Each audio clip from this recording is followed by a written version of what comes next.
Hello everyone. In this video, I will show you how to fix the audio renderer error on YouTube. First, restart your audio services. Click on the Start menu and type Services, then open it.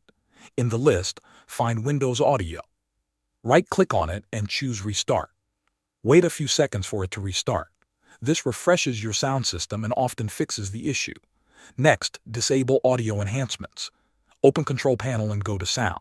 Click on the Playback tab. Find your speaker or headphones, then right-click and select Properties. Go to the Enhancements tab. Check the box that says Disable All Enhancements, then click Apply and OK.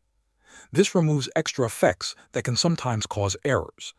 If the problem is still there, update or reinstall your audio driver. Right-click on the Start menu and open Device Manager. Expand the section called Sound, Video, and Game Controllers. Right-click your audio device and select Update Driver. Choose Automatic Search and let Windows install any updates. If updating does not work, right-click the device again and select Uninstall Device. After that, restart your computer.